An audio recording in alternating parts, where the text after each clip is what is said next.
Good morning, Judith. Welcome to Coach's Cup. Good morning, Sonya. How are you this morning? Well, as you can tell, I had a decision this morning. Go for my run and get all of my run in, or I could get half my run in and get a shower and be clean for the podcast. So I decided that after being gone for almost a week, that the run was definitely going to take precedent this morning and that I would show up to the podcast a little sweaty. Well, that is perfect for our topic today, which is massive action. Mm-hmm. And I would say making that decision was massive action, right? It was. I totally would agree with you. I was actually thinking that while I was running, like, well, this is massive action. I'm going to complete what I started. Mm-hmm. Yeah. So massive action is keeping at a task until you reach the goal, Right. which sometimes that's harder than it looks. When, Sonya, would that ever be more difficult? Yeah. Right. So massive action. Let me start with a story that kind of made me think about this. When I was working on my PhD, it was a 4-year program, and people would come in and do the first 2 years, which was the coursework where you did all your courses, and then they would sit for their exams, and then they would just drop off the face of the earth. They would never write their dissertation and never finish. And I never understood that. I thought that is the craziest thing. How would you go through the coursework and the exams and then just not write your dissertation? And then I got there. Mm. And what I figured out was the coursework was very structured. It was around people. The exams were the same way. And then you got to the dissertation and it's just all on you.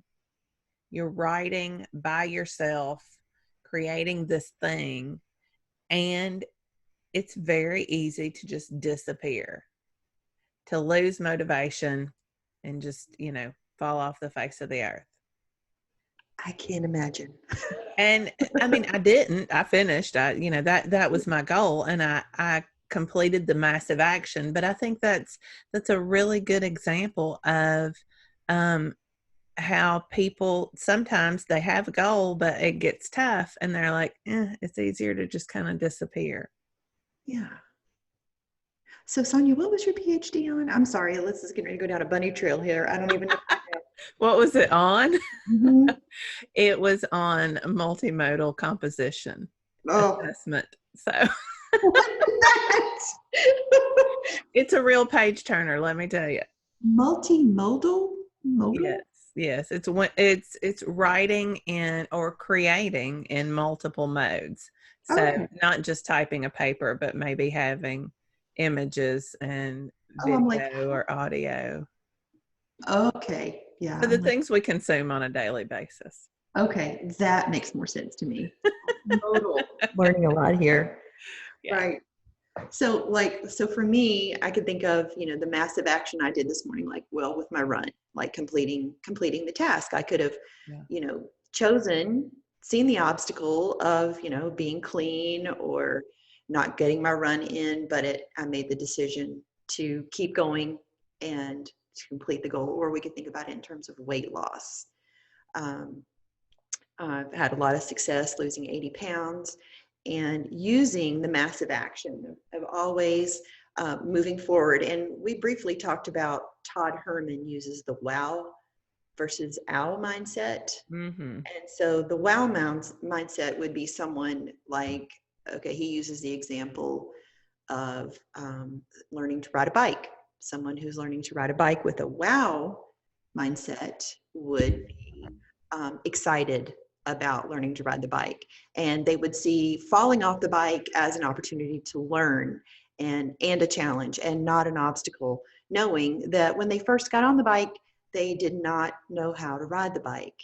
And if we translate that over into weight loss, I think that's what I've done. Mm-hmm. Is I've learned and knowing where I started and that I'm always changing, but that the goal is always front and center, and my actions are always taking me to the goal. Yeah. And conversely, it's very easy. You see women, you see people all of the time who start a diet, and maybe they are excited when they start it. Sure. They join the group, they read the things or go to the meetings or whatever it requires, Mm-hmm. but then they never really step in and create their own path. They never create a space for themselves within that community or just within their heads. And so they never reach the goal. They're like, this is hard. That dessert looks really good. Right, right. So the owl mindset, they're seeing it as Todd calls it stuck, bored, and firmly rooted in the comfort zone, Yeah. and not stepping out and seeing it as an opportunity to move forward. Yeah. Yeah, just this week I was meeting with some students, well, former students, and both of them, one of them has moved to Vienna and is working on her master's in Vienna, and the other one is getting ready to move to California to start law school. Mm-hmm. And, they both of them meeting with me at different times said, "Can I just come back and go through my program again?" And I was like, "No." But this is home. I said, "This is comfortable." Mm. And guess what you're not going to do when you're comfortable? You're Mm-hmm. not going to grow. And then I So said true. that famous little catchphrase, discomfort is the currency of our dreams. That's what I told them. I was like, if you are uncomfortable, that is a great sign that you are taking massive action, that So, you are doing it right. mm-hmm. So true. I love that. I Yeah. love it. How old was this girl? They were, I mean, one of them was, I guess, 24 and the other was about 22. Mm. And it's the perfect time in our lives. That's another thing I've been thinking about this week. Um, that's the perfect time to take massive action, right? You're not married, you're not in relationships, you don't have anything holding you back. Right. I think the older we get, and I could be wrong, maybe this is just me, but the older I get, the more difficult it is to get out of that comfort zone and to take massive action. I don't know. Somehow the risk seems greater. Do we need to coach on that, Sonya? That's just a No, thought. I do it all the time. I know. I still do it, but I do think I look at it differently. I think I consider it a lot more carefully than I did when I was their age. Yeah, that's a little bit of a comfort zone, like Todd calls it. Like, Yeah. not that it's good or bad, but No. you have awareness around this thought, and that's super important moving forward too. Yeah. Whatever you decide to do, Yeah. with your comfort zone. I'm continually moving out of my comfort zone, Sonya. Right. And that's what keeps us young, I like to think. Right? Yeah. Yeah, I'll take that too. Yeah. Um, Another example that you were talking about, the riding your bike, Brooke Castillo with the Life Coach School always talks about the walking example. Right. The toddler Um, or the baby. yeah, babies, when they start walking, how many times do they fall? At no point do they say, I'm not going to get this. Can you just carry me the rest of my life? Mm-hmm. They don't do that. But yet, our instinct is we hit a wall, we hit something hard, and we just stop instead of taking that massive action it takes to keep going. I just had an interesting thought thinking about when my kids were little. I can hear my mother-in-law saying, I mean, I held my son every second that I could. And she would be like, that baby's never going to learn to walk if you don't put it down. And I'm like, but I just want to hold him forever. But, that's so true. Like, they didn't have to. Babies don't have to learn to walk, but they do. Yeah. And if we could just have that mindset with everything that we do, imagine what we could accomplish if we just didn't give up. Yeah. And I think, going back to whether it's trying to move forward, to gain your confidence, to do something new, whether it's trying to lose weight, that really is the key, is not giving up. It's okay to hit a stall, but to just stop, to just, have that passive action, or to continue consuming. That's another thing that, I see people do a lot. It's, I need to take one more class before I apply for that job. I need to try one more, I don't know what it, in weight loss necessarily what it would be, but always feeling like I've got to do one more thing before I'm ready.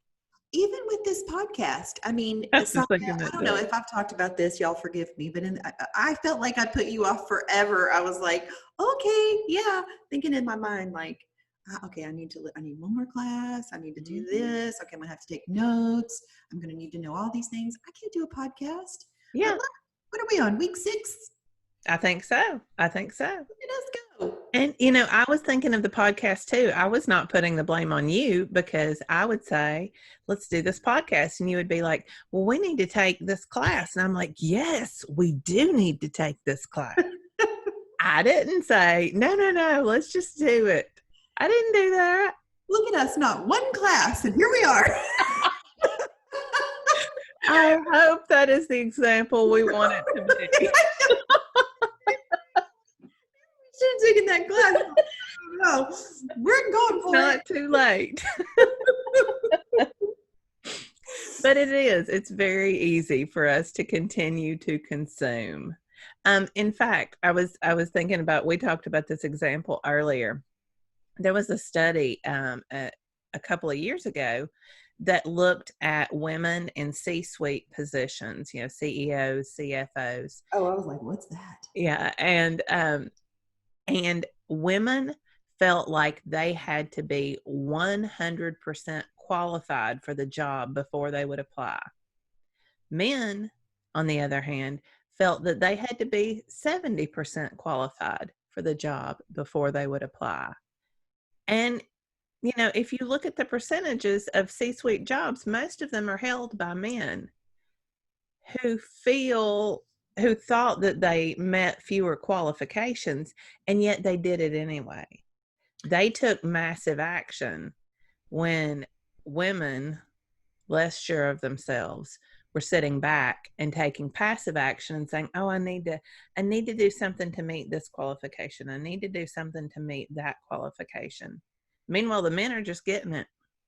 This is so interesting. I'm thinking about the women that I know and the weight loss journeys that they're on, and seeing just such a parallel thought process with saying, well, when my kids go to school, I'll lose weight, or when my husband this, or when that, putting up these obstacles, preventing themselves from just getting into massive action and figuring it out, but staying back in the passive action of, well, I'll find this program, or maybe I need to do keto, or whatever it is that they're on. So interesting. And then I can't remember the weight loss success numbers. You know what I'm trying to say? Like the people who lose their weight, that keep it off.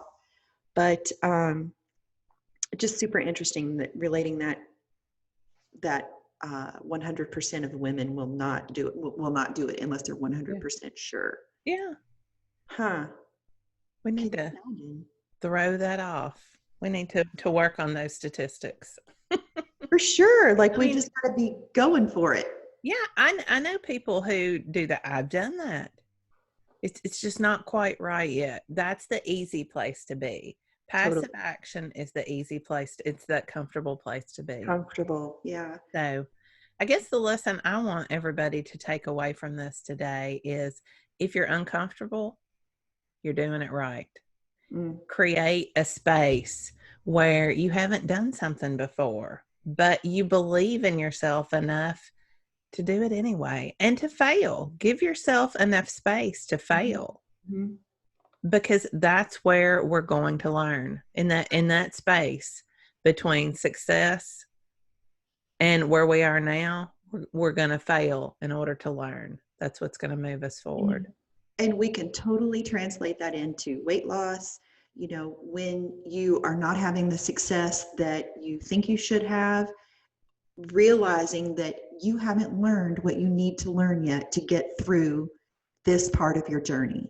Yeah. That there is something yet to learn. You're not broken. There's nothing wrong. It's a learning process. And I am a huge fan of action. Before I even knew any of this thought work, I don't even know. Like, I just, if I want to do something, I just throw myself into it, and I figure it out along the way. And lo and behold, other people speak that way. So, Yeah. It's a really, I just love action. Now, I love a little passive action, but I'm a big fan of the massive action. Just do it. Just don't be afraid. Just keep going. Set your goals and go for it. Well, what's the worst that can happen, right? Right? You apply for a job and you don't get it. So, Yeah. What'd you learn? yeah. How to do it different next time. It's going to take you somewhere else. It's going to get Start to lose weight, and the first week you're not successful. Second week you're not successful. A month down the road you're not successful. If you're learning. What's success? Let's define success here. Does it not show up on the scale? Or how many days did you show up for yourself and you make a plan and you ate what you said you would? I mean, there are many levels that you can define success. I just need to be. No. You're absolutely right. You're absolutely right. Don't discount the little things that you learn along the way, because it's going to be those baby steps that will lead you. And if you just start out with the baby steps, like a baby in your weight loss journey. That's why it's called baby steps. In your career, to be C-suite. What is that? To be a CEO. To be a CEO, right? Be the CEO of your own life. Mm-hmm. Yes. We need to embroider that on a pillow. Right. You get to work on that. Yeah. All right. So I'm Sonya Green with SonyaGreenCoaching.com. And I'm Judith Fender with Judith Fender Coaching. And we'll see you next week. All right. Bye. Bye-bye.